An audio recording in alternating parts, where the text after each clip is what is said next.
Hello friends, Ramya வீட்டு சமையலுக்கு உங்களை வரவேற்கிறேன். இன்றைக்கி எங்கள் ஊர் திருநெல்வேலி ஸ்டைலில் பிரியாணி பண்ண போகிறேன். மட்டன் பிரியாணி பண்ண போகிறேன். இன்றைக்கி நான் 1/2 கிலோ அரிசி 1/2 கிலோ மட்டன் எடுத்து தான் பிரியாணி பண்ண போகிறேன். 1/2 கிலோ அரிசி முதல்ல நான் வாஷ் பண்ணி நல்லா ஊற வச்சுட்டேன். பாஸ்மதி அரிசியாக இருந்தாலும் சீரக சம்பா இருந்தாலும் 2-3 தண்ணியில் வாஷ் பண்ணிவிட்டு நீங்கள் வந்து ஒரு அரை மணி நேரத்துலேருந்து 20 நிமிஷமாவது ஊற வச்சிங்கன்னா தான் உங்களுக்கு வந்து பிரியாணி நல்லா சாஃப்டாக பொலன்னு வரும். கடாயை அடுப்பில் வச்சுட்டு ஒரு 100 ml எண்ணெய் சேர்த்துருக்குறேன். அது கூட ஒரு 200 கிராம் வெங்காயம் வெட்டி சேர்த்துருக்குறேன். முதல்ல வெங்காயம் போட்டுருங்க. பட்டை ஏலக்காய் கிராம்பு வெங்காயம் பொரிஞ்சதுக்கப்புறம் போட்டுக்கலாம். வெங்காயம் இந்த அளவுக்கு வதங்கி வந்ததும் ஒரு பிரிஞ்சி இலை, 2 கிராம்பு, 2 சின்ன துண்டு பட்டை, இது கூட ஒரு ஏலக்காய், 2 பச்சை மிளகா, நல்ல ஒரு கை நிறைய புதினா இலையை சேர்த்துக்கோங்க. 100 கிராம் தக்காளி, 4 டீஸ்பூன் அளவுக்கு இஞ்சி பூண்டு விழுது.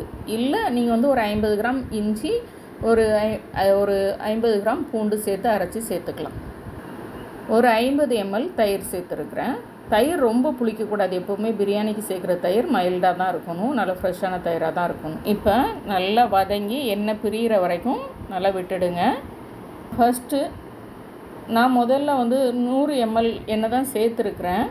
ஏன்னா கொஞ்சம் நெய் கடைசியில் சேர்ப்போம். இது வதங்கும் போது உங்களுக்கு தேவைப்பட்டுச்சுன்னா இடையில நீங்கள் ஒரு 50 ml எண்ணெய் வேணால் சேர்த்துக்கலாம். நான் இடையில ஒரு 50 ml எண்ணெய் சேர்த்தேன். நல்லா வதங்கி வந்ததும் 1 டீஸ்பூன் மிளகாய்த்தூள், 1/2 டீஸ்பூன் கரம் மசாலா சேர்த்துக்கோங்க. சேர்த்துட்டு நல்லா ஒரு புரட்டிக்கோங்க. இங்கே பாருங்கள், ஏற்கனவே மட்டனை வந்து கொஞ்சம் தண்ணி அப்புறம் ஒரு 50 ml பால் சேர்த்து எப்போவுமே நான் வேக வச்சு எடுத்துப்பேன்.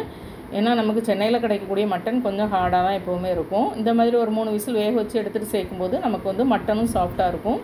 அதே நேரத்தில் நமக்கு வந்து அந்த ஸ்டாக்கும் நல்லா இறங்கும். இப்போ நம்ம இந்த வேக வச்சு எடுத்த மட்டனை முதல்ல சேர்த்து ஒரு புரட்டிக்கலாம்.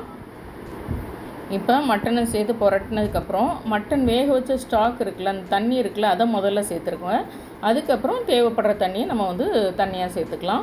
இப்போ 1 டம்ளர் அரிசிக்கு நமக்கு வந்து 1.5 டம்ளர் தண்ணி, அதுதான் ரேஷியோ. நம்ம 4 டம்ளர் அரிசி எடுத்துருக்குறோம். இதில் பார்த்திங்கன்னா ஒரு 1.25 டம்ளர் அந்த அளவுக்கு தான் ஸ்டாக் இருந்தது. அதை முதல்ல சேர்த்துட்டு மீதிக்கு நான் தண்ணி சேர்த்துருக்குறேன். ஏன்னா 4.5 டம்ளர் மொத்தத்தில் நம்ம சேர்க்கணும். மீதி பேலன்ஸ் நீங்கள் தண்ணி சேர்த்துக்கோங்க. தண்ணி நல்லா கலன்னு கொதிக்க விட்டுட்டு அரிசியை சேர்த்துக்கோங்க. அரிசியில் தண்ணி இருக்கக்கூடாது, நல்லா வடிகட்டிட்டு சேர்த்துக்கோங்க. இப்போ அரிசி மேலே வந்ததும் ஒரு 1/2 டீஸ்பூன் நெய் சேர்த்துக்கலாம். சேர்த்துட்டு நல்லா லைட்டாக அப்படி ஸ்ப்ரெட் பண்ணி விட்டுட்டு மூடி போட்டுக்கோங்க. அரிசி இந்த அளவுக்கு மேலே வந்ததுக்கப்புறம் தான் நீங்கள் வந்து தம் போடணும். இப்போ அரிசி நல்லா மேலே வந்துருச்சு.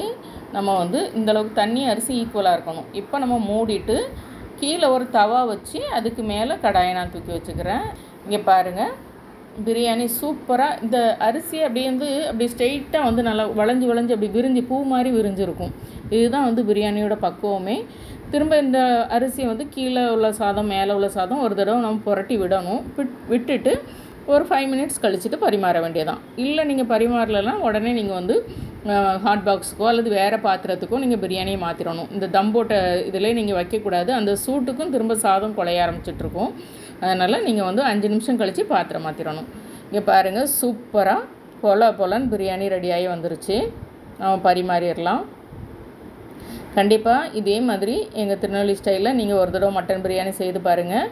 நான் இதுக்கு இன்றைக்கு 65 தான் பரிமாற போகிறேன். பிடிச்சிருந்தால் லைக் பண்ணுங்கள், ஷேர் பண்ணுங்கள், சப்ஸ்கிரைப் பண்ணுங்கள். வீட்டில் சமைச்சு சாப்பிடுங்க, வீணாக்காமல் சாப்பிடுங்க. மீண்டும் புது வீடியோவில் சந்திக்கலாம். பாய்.